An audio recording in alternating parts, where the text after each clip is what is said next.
Hi, and welcome to Marvel Pack Fresh. So today we're going to be having a pretty fun episode. We're actually going to be having a what if episode.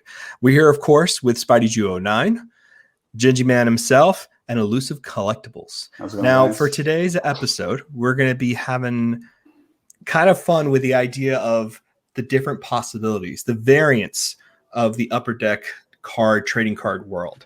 So we got a couple questions. So I'll pose the questions. Today I'll be the host and kind of rotate around where we're moving and facilitate conversation as easily as possible. And the first question is going to be, what if Disney distributed Marvel cards? It's not what if we could actually do a really good podcast. Yeah, I don't think that's too big of a question. It's debatable. No, Too rare of a possibility. That multiverse is not there.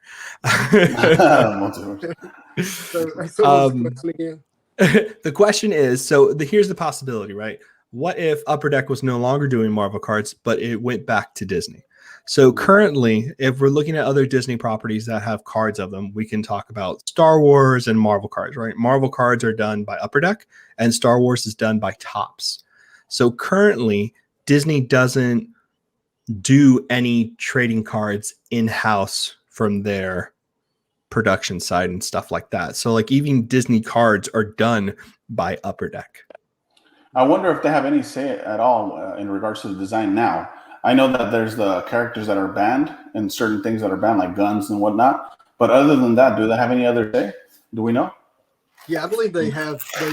They have to get approved, like what characters are going to emphasize because of what's going to be rolling out later in terms of movies and shows. Okay. Yeah, so there is always a pre-approved list, and like when we spoke to Dave Palumbo.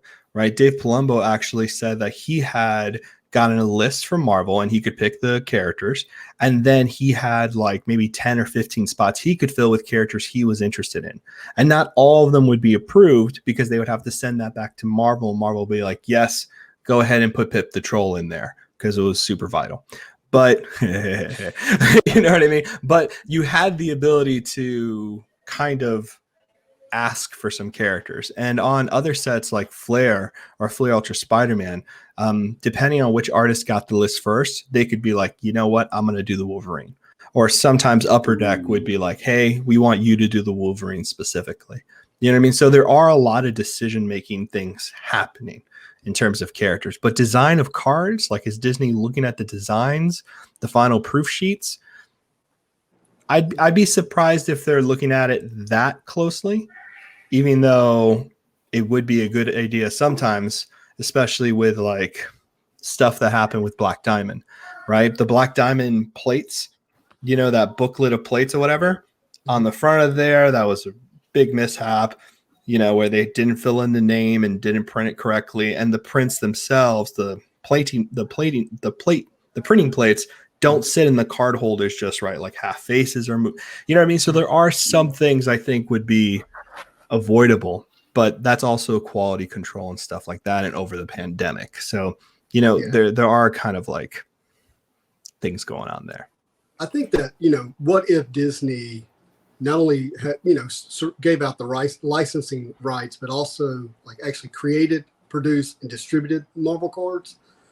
I think the biggest thing is that it would be emphasized in that company, where Upper Deck, I mean, like, I feel like they care more about hockey than Marvel cards. Yeah. And to me, that would be like the biggest thing that would come out of Disney, instead of giving away their licensing rights to it, but actually creating, distributing, and producing it.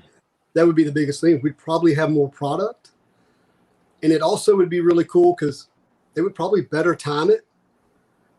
I mean, look at Black Diamond, right? With, you know, we're getting product that has Avengers stuff on it. When did Endgame come out? Yep. I mean, that feels 3 years late to me. Yeah. I think cards should be rolling now with the shows 100%. And, you know, the reason they always have a problem doing that is just because of approvals. You know what I mean? And I don't know if that's sketch card approvals. That was in-house? Inside of, you know, the hub. Why would you need approvals? Because it's happening directly under the one roof. Well, here I would see that one of the only cons I would see, though, or at least a question mark, is: do you think, even though I agree with you, Justin, that Upper Deck definitely Marvel's not their priority. They understand sports cards and they understand inserts and numbered cards. Would Disney still have numbered cards? See, Right? and that's good because would Disney be like the mass-produced kind of Correct. stuff? Would they be able to understand like the collectible nature of cards, right? The Correct. printing plates, the rare inserts and stuff like that. Or are they going to be overprinted like modern Pokemon? Yeah, that's potential. I do think that Disney would do a hell of a good job, and I think about this as a whole thing. In terms of advertising, like I feel like they would do really well in that aspect. So I don't know. It's they're definitely strong at it. You can see what they're doing right now. Yeah, that's one aspect anyway. No, I love that. Also, I think you're absolutely right. Imagine if they had it in every Disney store. Oh, sorry, Alyssa. No, you're good. No, I was just gonna say, imagine if they carried it at every Disney store and you could just pick up a pack or a booster box. Well, yeah, that's what I say. They have more opportunity to place it into the consumer's hands. Yeah. Whether it's, they could have park exclusives. Imagine you had to be in the park to get That's good. the exclusive card. Yeah. If it was, they're rolling out the new Spider-Man area right now in Disneyland. You had to be there to get that card. And they do that kind of stuff. So that would be new and neat to the collectible. And Disney knows how to handle collectibles. They've been doing it for a long time. It's just, cards is different. To Luso's point, we've kind of, as a community of collectors of cards, we've developed what we want in our collectibles, like numbered cards.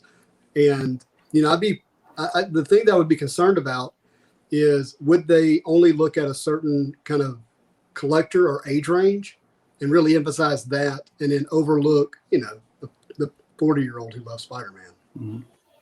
No, and I think that's a big issue for me. And like, just in case people don't know, I went down this rabbit hole for a little bit.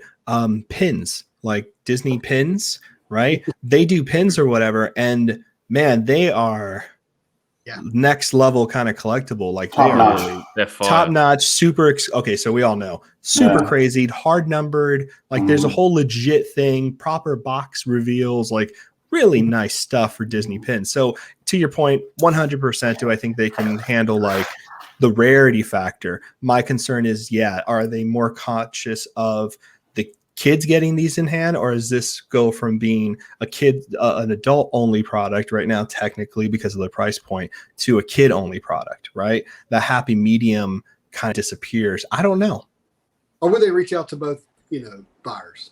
I would hope so. I think they do with Disney pins a little bit, like park exclusives. Like there's VIP people who go to the parks and they get like special, you know what I mean? Like, and I think all three of us are talking about something pretty interesting here, which is like we always do. But the one thing I think is really pack fresh. The real thing that I think we're talking about here is advertising, right? Treating it like what it deserves to be, which is a main focal point, rather than like, oh, we also do Marvel.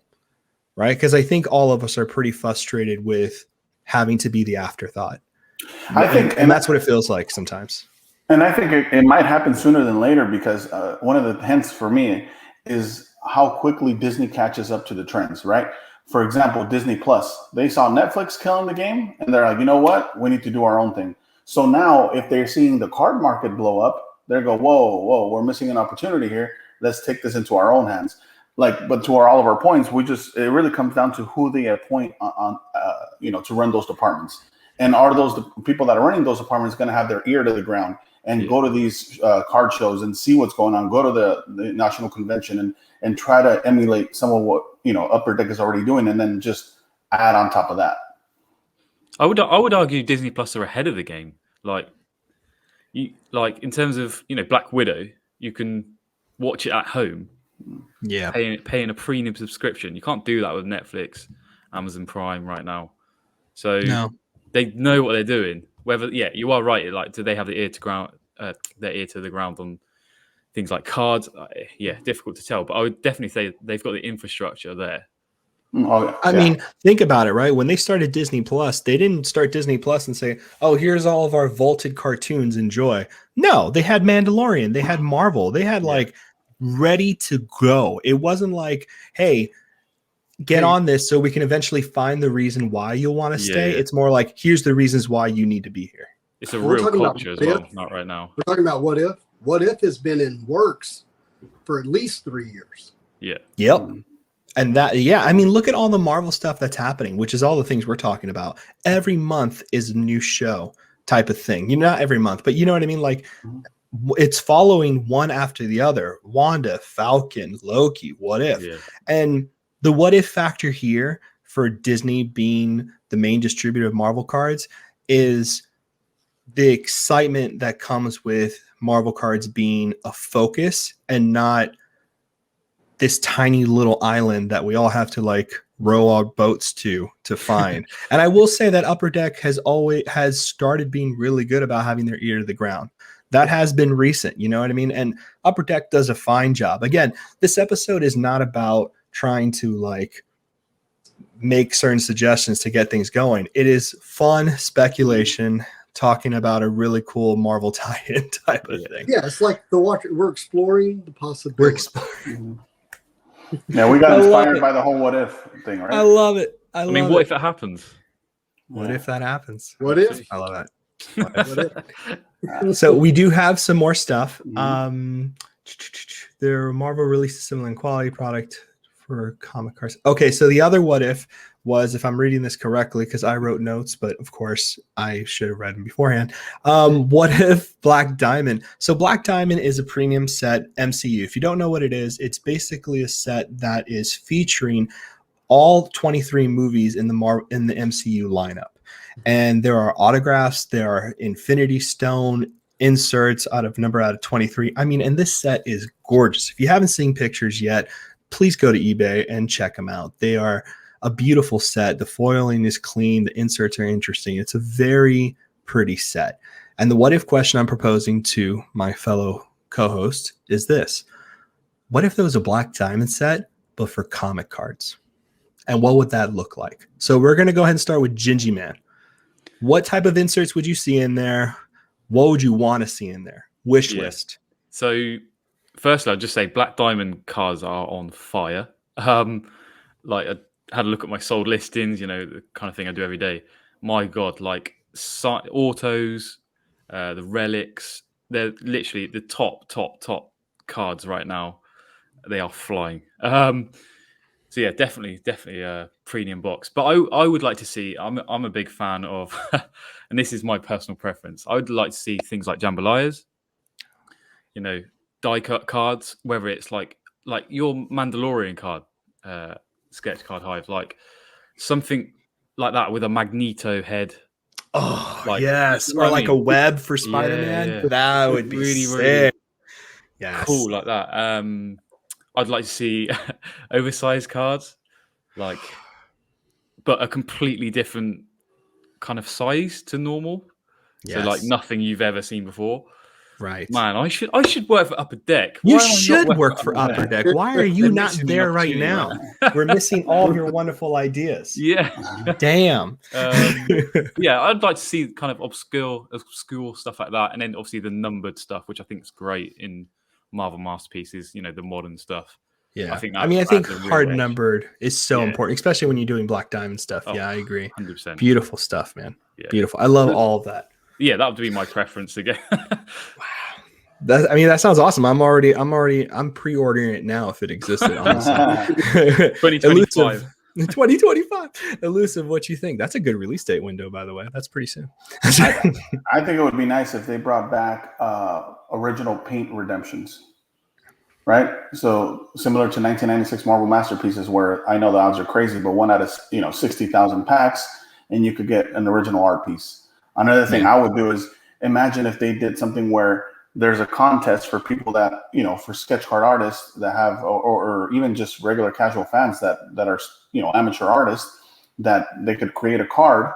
And then that card gets printed in a limited quality or limited quantity, and that would be sick as well. If collectors could design their own card, I think that'd be like amazing. An Upper Deck release or something, like someone gets a lucky runner or something like that. And so people know, which this is crazy rare, but just so people know, Marvel Masterpieces 2016 and Marvel Masterpieces 2020 actually had 2 art redemption cards where you can get the paintings, Mm. which is just an insane. Only two. So I think Bianchi had two, which was Iceman and Iron Man, I believe, and then Palumbo had two. And I don't remember the Wolverine, which our buddy Sydney has, who we all know, who's a friend of ours, and gosh, there's one more. I just don't remember what it is. But they're two redemption cards, similar to what you were saying, Elusive. Like in '96, that was the first time they did it. Was it Colossus? I think it might have been Colossus. Maybe. Anyways. I don't remember. But yeah, in 1996, they had 9. Check that out. 9 different ones you can get, which is just insane. I still wonder who's holding that surfer painting. Oh, that so much of this OA is really held by comic book art collectors. So you guys know. So all of our listeners know. Most of this stuff is locked up because in the OA world, the original art world, it's not by character, it's by artists. And that's kind of what we've talked about with sketch cards and stuff like that, right? It's really the knowledge base of who is the artist as opposed to what's the character they've drawn, which is crazy. To me, it's crazy being a character collector, but I mean, that's the way it is. So Justin, what would be some of your wish list things for Black Diamond crossover with comic book art? Yeah. So, like, what if we had comic book cards that were in similar quality as Black Diamond? We're talking 6 cards a pack, $400 a pack, which they call it a box, but it's a pack, right? Number 1 is the quality. Number 2, everything is numbered, just like we talked about. Third would be autos on card. And, there's a variety of ways to do that. The thing that I think would be like really, really, really special is the way that you have like the 6 diamonds, if they could create some way to do something like that with the Marvel cards, I think that would be amazing, just in that whole set. Still having that exquisite element to it, where it's not, I'm not going to pick on other cards, but, that you're holding something that has quality, higher quality in your hands. I mean, we're talking about individual cards from Black Diamond have sold for $6,000. Insane stuff. And some. No, I mean, I and personally, I'm not one of those people who would spend that money on Black Diamond, not because I don't think it's well deserved, but like there are people who are in that hard, and it's a core group of people, and they're very much there. Well, here's the other thing I would love about it. What if they did inside of this exquisite, high quality Black Diamond set? What if they did sketch cards that were homages to, say, like movie covers? So if you had like a Friday the 13th homage cover with a Marvel character, you see what I'm saying? That's pretty cool. That's pretty cool. And had just like a limited run of 12. I love that. And they were they were commissioned, or whatever the proper term is, to do a homage cover of like a famous movie. It could be. I love that. I love that. Well, you know what I thought of recently? What if they had remark cards? So you get a card signed by Todd McFarlane, when you gave me this idea, Spidey, and then you have a remark on the card out of 10 of a Spidey head that McFarlane did, or Alex Ross, or Gabriel Delotto, right? Yeah. That would be a sick insert. I mean, so many cool ways. Another thing I would throw in there is, what if, especially for new sets that are going to be releasing, and I would just throw out there, for example, top 10 characters. Why don't we, as the collectors, get to pick what artists we want each character to, who draws each character, right? Because without naming any names, again, sometimes you'll see how someone draws a Wolverine or how someone does a Spider-Man, and we kind of all agree that it wasn't the best Wolverine or Spider-Man. So I think it'd be better if we get to vote what artist does what character. Or maybe even like having artists who are famous for drawing these characters be the ones drawing them for the card set, especially like Black Diamond. Like, there are certain characters that just have a lineage. Like when you think of Wolverine, there's multiple people attached to Wolverine, right? Spidey knows this better than anybody. What are the 3 artists we think of when we think of Wolverine? Chris Claremont, Jim Lee, and then who'd you say? Jusco, yeah, I mean in the Marvel art card world, yes, but Yeah. Chris Claremont and Jim Lee to me are comic book legends, right? So having a Chris Claremont Wolverine painting drawn for the Black Diamond set and having the serial number stuff, that'd be great. You know what I've always wanted? What if there were relic cards for Marvel cards? So like you had a piece of Thor's hammer, you had a piece of Surfer's board, you had you know what I mean? Technically, there are relic cards for Fleet Ultra Spider-Man.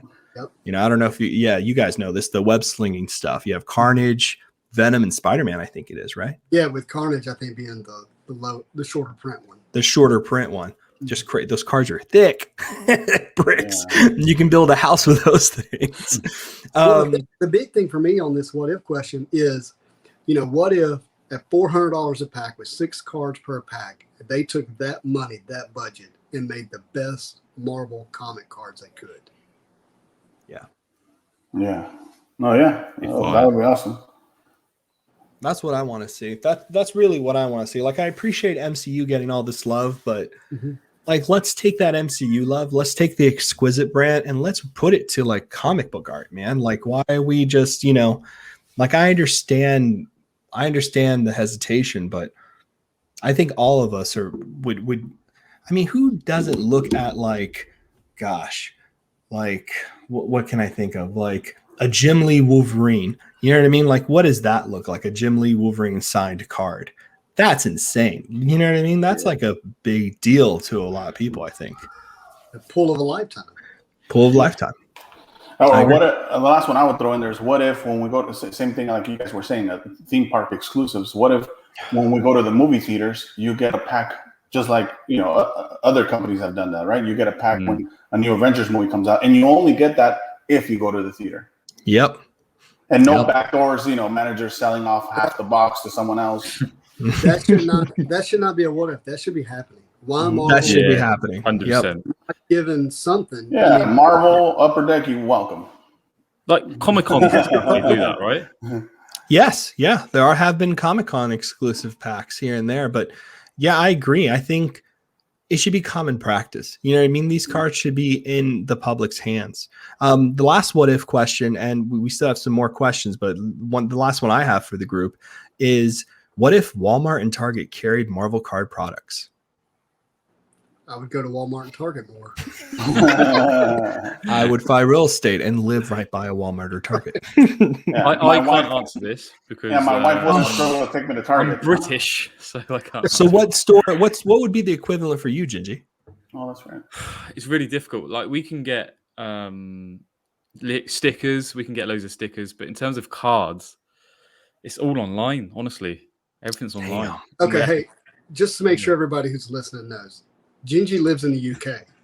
So we're saying Walmart and Target, and I don't think really even understands what Sketch Car was asking. No. What is the equivalent of Walmart and Target for you? Not what's in the Walmart and Target. What store? Name of the store.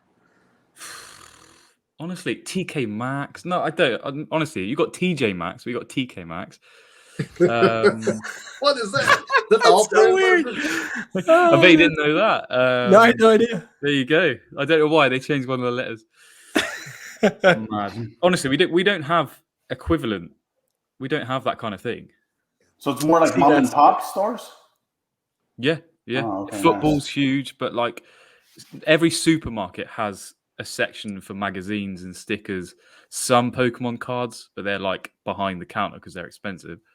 That's it. That's literally it. Well, then let's just say Gingy Man's apartment. Let's not mess around then. So we're going to say if they were exclusive to Walmart, Target, and Gingy Man's apartment, and just keep it there. That way it could be global. I love it. Yes, please. Yes, please. Great suggestion.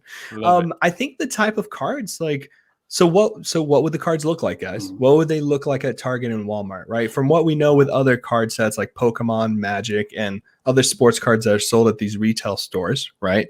And it's not as much of a mecca as you think, Gingy. Like, they're on a shelf, they're there, but they're usually not like the really good shit. Correct. Like, you know what I mean? Like, you wouldn't see Black Diamond at a Target. Yeah, they're more going to be geared for kids. Exactly. For some context, what kind of box could you see in a Target or Walmart? Well, we did in 1994. We saw Flare Ultra X-Man, right? Really? Mhm. And- Yeah, that's crazy. And then of course they had a Walmart exclusive version of that, which has some rare cards in it. But you're going to see, they're going to be cheaper made cards, in terms of quality, the type of art that's used. You probably wouldn't see a bunch of sketch cards in them, Yeah. but it'd still be fun to be able to grab some packs. I mean, I think the people who do it really well is not to keep mentioning it, but like Topps Star Wars. Like, you know what I mean? Like for Star Wars cards, and if you go to a hobby store, like a card shop, you can buy a hobby box, right? And that hobby box would guarantee you an autograph or sketch card, right? Mm-hmm. But let's say you see a box, and it won't be as fancy as the box from the hobby store, but at a retailer like Walmart or Target, it would be called like a blaster box or something like that. I forget what it's called. What is it called? I think it's blister packs or blister packs, something like that. So like those would not be as fancy as the other box, but those would have like a patch card. You know what I mean? Not numbered. Sometimes they're numbered, but just like a patch card that's like the one hit of the box, and then you get like 5 packs that could have the cards that you would normally get in one of those bigger boxes. You know what I mean? That way it's not like you don't get a sketch card in one of these retail boxes, but you could get a sketch card based on the odds. It's Another a nice thing incentive, too. yeah. Well, based on what you just mentioned, the Topps Star Wars product, one of the things they do great, in my opinion, is they have on the Topps Chrome Legacy, they have those poster cards that have numbered refractors. So if Marvel did that to where they have a original poster of every Marvel movie numbered, and you have different parallels of that, including a 1 of 1, they do that with Star Wars. So if they did that with Marvel, that would be killer. That's Killer. Awesome. I love that. That's a great idea. Mm-hmm. Yeah. Again, Upper Deck, you're welcome. Hey, Norm, so I got a question. Oh boy. To all you guys, what do you think the impact of this What If series is going to be to Marvel trading cards? We've already seen, no spoilers necessarily. We got Captain Carter, right? Mm-hmm. So cool. When I saw that, I knew Nick was so excited, by the way. I saw that So flag awesome. and I was like, yes. Yeah. Finally. Bring it. The respect we deserve. Yeah. So well executed as a show. The show was beautifully executed. Yeah. But what do you think, or will there be any impact at all that this What If series may have? I just got one thought, and is just people will look at characters like Peggy Carter cards. Are there any out there? Because I certainly don't see too many. I had one. The MCU one ones. Yeah. The Outworld Peggy Carter card. I traded it last night on ePack. There you go. I mean, there's a reason why somebody asked for it. Exactly. So that would be my only thought on that point. Is I that have will her keep auto, happening? too, by the way. I have an auto of her. Oh, do you really? Mm-hmm. Nice. That's cool. I love her auto. I think it looks great. It's a great MCU card to get. I mean, it's in Black Diamond. It's Peggy Carter, and she has an autograph card in there. Like, I'm pretty sure she does. And it's beautiful. I think she also has one of the Stone Relic ones, right? Number 23. Oh, I didn't know Well, that. here's the thing. The phrase "What if" is not new to Marvel trading cards At all. Yeah. Right. Yeah. I mean, that is a reoccurring theme inside of Masterpiece, right? That's right, baby. We have a whole It's parallel. What If covers, yeah. I mean, it's definitely a trend in Marvel cards for sure. I mean, for me, I think it goes. Sorry to cut you off. Just on Justin's point, it goes back all the way to 1995. The metal set, the alternate multiverse, right? That's right. That's right. The alternate M. I love that. Yeah, baby. I love that stuff. No, I mean, they're great, man. I mean, What If has been so large in the comics because it gives an interesting way to highlight characters that would not have the opportunity to be highlighted as A characters, when usually they're B characters. And I think that's kind of what the cards should do in the future. Like we're going to see What If parallels from Marvel Masterpieces. I want to see some of these What If characters. I want to see a What If card set, man, from this show. That's what I want. Yeah. I want to get these characters in there. I want to see Black Panther, a Star-Lord on a card. I mean, how sick is that? You know what I mean? Like, I want to see that. All right, so I want to know what the What If comic book series was. It came out in 1977. The first one was, what if Spider-Man had joined the Fantastic Four? I mean, That's issue number awesome. 1 of Amazing Spider-Man is Spider-Man and the Fantastic Four interacting with one another. Issue number 3, what if someone else had been bitten by a radioactive spider other than Peter Parker? But the big one, and the one that we're going to see have an impact on the MCU, is what if Jane Foster became Thor? We will That's see. right. That's right. We will see that. Love and Thunder, baby. Natalie Portman. She's gonna kill it. That's a great storyline. That's an awesome storyline. Really is. I mean, again, that came out in the late 70s. That book is hot right now. They recently actually gave her own series, the comic book series, where she does become Thor. But here's another one. What if Wolverine killed the Hulk when they first met? That's cool. That's a great one, man. Yeah. That's a great one. Wow. Well, like you also have that's a big what if, right? Marvel Zombies came from a what if series, I think, right? That was one of the what if questions, right? I love the ones where they're like, what if Deadpool killed the whole Marvel universe? I think it is, or I love those scenarios. I think I just saw a post where someone was like, there's only ever been 3 characters to kill off the whole Marvel universe in like a what if kind of scenario, which was Punisher, Deadpool, and I think Wolverine, right? I do not know, actually. Right. I know Deadpool. I think Deadpool for sure, I know, but I think it's Wolverine and Punisher are the other two cats who've done it. That's where Deadpool gets credit for killing Thanos. What if they brought back the Silver Surfer? Oof. Don't get this guy started. Don't get it started. Why'd you do that? Yeah, because see, Norrin is too comfortable. So he's too comfortable. You gotta get me off the saddle, baby. Yeah. I'm riding the stallion. Yeah. I'm just chilling up here, happy it can be while you guys are in the slums. You have no direction. You don't know where to turn or where to go. I'm lost. I'm a lost poor soul. We'd be able to hold cards over him now. That's true. You would have something. That's true. Oh, you want this, Norrin? I know. That's why I send you guys free gifts, so I know your addresses. You're playing chess out there, huh? Playing checkers. Yeah, it's more checkers than chess, that's for sure. Okay, this is awesome. So let's continue down this road. So we have another what if question, and it's from Gingy Man. I'm gonna let him introduce this because I'm excited about this. Yeah, sure. So I've been chatting with another buddy of mine for the last few months around Marvel cards. And we had a good to and fro. And one of the questions was what if there is another Marvel card boom, like the 1990 Marvel Universe cards? And what could be the next set that pops in your opinion? Woo! I love it. It's a big one. This is good. I want Elusive to go first. Oh, you're putting me on the spot. That's crazy. I think that's interesting. I don't know. We could be experiencing the boom now and not know it. Number one, right?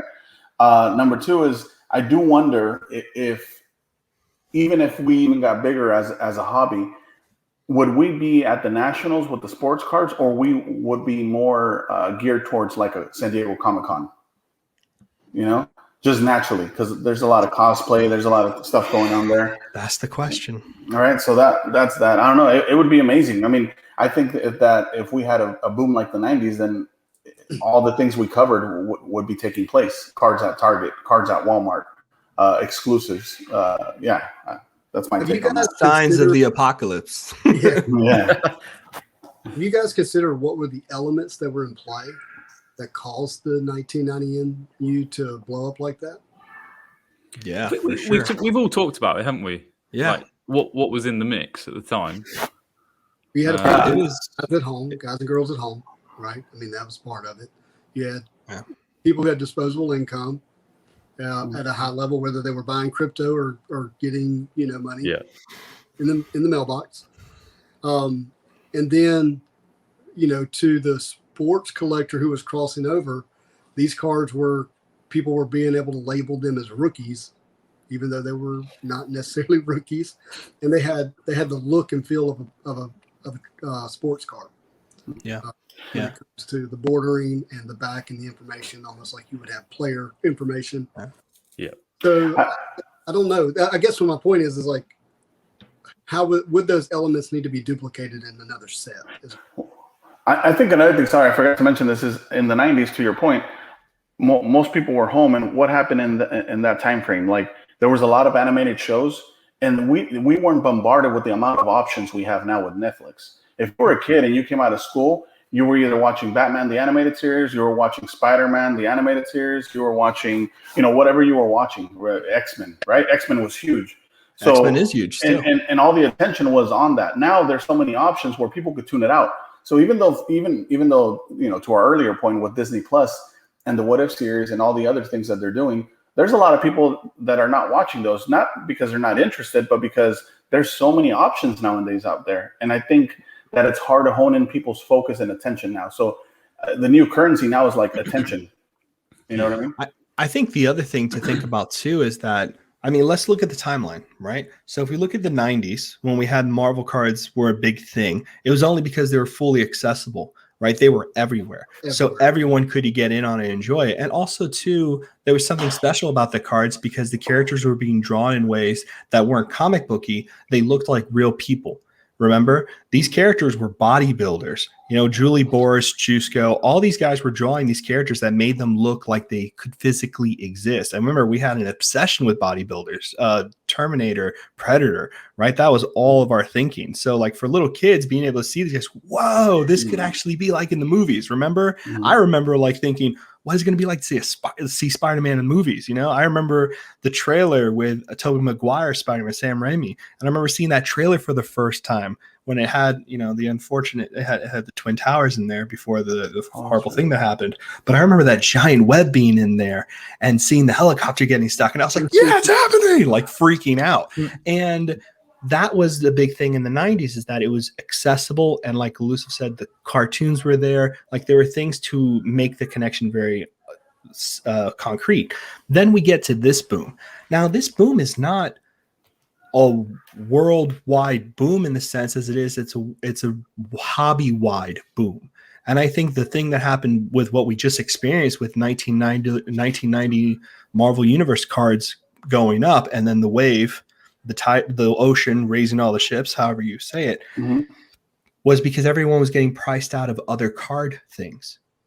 And there was an influx of money because people were selling off. Elusive knows this better than any of us, right? That was trickling down. And I think a lot of people felt the effects of that. Like, well, you know what? I still enjoy this, but what's going to make me less stressed out? Why am I still competing with this Kobe guy who's locked down all these Kobe's and I can't even touch one, or all these Charizards and I can't touch it? You know what? I've always been a Marvel fan. And then suddenly they stumble like, what Marvel cards are out there? And then they look at the prices, they look at the cards like, wow, this is cool. And all of a sudden they're attached to it. They're excited. I think that boom that, Gingy Man mentioned was the boom that happened with collectors. And by the way, I think one of the cons to that boom in the 90s was obviously the mass production of comics and cards. What would have saved it, and I'm glad it didn't happen then. I'm glad it's happening now, right? For selfish reasons. Yeah. But if they would have had numbered cards, they would have never had that issue. If they would have had numbered comics, they never would have had that issue. No. And there are rare pack pooled cards in those 90 sets, but they were secrets. Yeah. They weren't really known. People who were our age back then were like, this is cool. I'm doing this with my kid. I'm going to make myself a set. You know what I mean? And all of a sudden, slowly but surely, adults got more into that hobby. And then after Marvel Masterpieces 07, right? Upper Deck was kind of like, you know what? Let's put printing plates in there. Everyone with the sports cards is high end. There's a high end market for sports. There's not a high end market for Marvel cards. Let's put high end inserts and see what happens. And that's really why PMGs are where they are now, because I was about to say that. Yeah, that was the thing, right? Yep. That was the thing that brought everybody 100%. High end collectors, our age collectors who have the disposable income, fortunately enough to buy into some of this stuff, go down this road. So for me, the what if is more like, what would it look like for the next boom? You know what I mean? It's not going to be the kid audience thing. It's not going to be the hobby thing. I think it's going to be a mass kind of I think honestly, what will happen for me is I think product will have to be we'll have to increase the audience size of Marvel cards. So I think there's two aspects on top of what you're saying, Lauren. So grading is a huge aspect. Huge. It's a difficult time at the moment, but you know, at the end of this year, there's going to be a lot of Marvel cards graded. So big factor there. And second one, I look at X-Men Metal and how hyped it is and how hot it is. You know, there's potential. The next set, which I can't remember what it is, but the next box is going to be huge. Mm-hmm. Like, so, hey, if I may, so Gingy, the way I heard your question is, what would be the next set? That's going to boom. And I actually heard some of the answer in Sketch Card, which is the reason Marvel Trading Card 90MU was being bought is because people got priced out of whatever else they were buying. Well, that's happening with PMGs. Mm-hmm. And so the question, I think we answered our own question. Yeah. So the question is, what's going to be that next insert? Probably more than a set. Mm-hmm. It's going to be more of an insert boom. And because and that, you know, you want to buy in now before it gets out of hand, right? But in terms of like overall boom for Marvel trading cards, not just what set's going to be next, I think we got to have influencers buying Marvel trading cards and talking about it. Yeah, of course. I mean, it's slowly happening, isn't it? I hope you guys would agree. Like some of the guys I'm seeing on Instagram picking up PMGs, I'm thinking, wow, okay, something's popping here. Well, look, things are happening, 100%. I checked with BGS, and we all got a 10 on the four corners because we're the four corners of the world. We're influencing. Yes. just a small segment. And to everybody's point, I think that we're getting closer and closer, and it's only a matter of time. Because if you look at, like you guys just mentioned, from the sports end of things, there's a learning curve to every hobby. So the people that even were new to sports, they gravitated towards base, right? And you have base cards out there that have a pop of 20,000 cards, and people are still buying those. So when that translated over to Marvel, the people that had been collecting this, in other words, the long-term collector from the sports side, jumped to PMGs. The new collectors were following the wave to 1990 Series 1, right? Yeah. Those are two different types of collectors. Had they instead put all that money that they did in Series 1 into PMGs, their returns would have been crazy, right? So it's a learning curve now. What's gonna come next? They're gonna start jumping into sketch cards, into jambalayas, into numbered, right? And so on and so forth. So it just depends, and it's not going to be for everybody. You're going to see the people that are just going to dip their toe into PMGs or dip their toes into sketch cards or whatnot. But the people that start digging deep and really end up getting a passion and a liking to Marvel and Marvel cards, we're going to be able to see a lot of people starting to collect sets and everything else. For sure. Yeah, I agree. Like Elusive, you and me, let's be honest, came from the sports card world. You know, like Spidey, you've been doing comics for a long time and Legends figures, and then obviously Sketch Card Hive. Just Marvel. And that's all I got to say. Yeah, he beat us to no, but like, ignore his background. It turns out he came from his mother. That was it did. It was genetic. But I see that happening more and more, like the crossover. Like it's for me, like I'll never go back, but it's super interesting. And I think that's what's happening. I think you're right. Like people learn from these other hobbies and they're looking, and Marvel makes a lot of sense to a lot of people. I mean, I can't tell you how many times I've had new collectors come in here and be like, what if Marvel was just as big as sports cards? All right. So that's kind of our big question, what this episode led to and where we came from. So I just wanted to thank everyone for joining us on Marvel's Pack Fresh. Again, we're with Spidey Jew, Gingy Man, and Elusive Collectibles, and of course, Sketch Card Hive. And we are so happy to be here bringing you this content. And we've hoped you enjoyed this episode. And what if you like, follow, and subscribe? Leave us a comment down below with your thoughts. That's kind of what if. It's more of a desire, a plead, a beg. Please put down in the comments your what if questions, and we'll be able to get to them on the next show. All right, everyone. You have a good one. See you guys. Take care.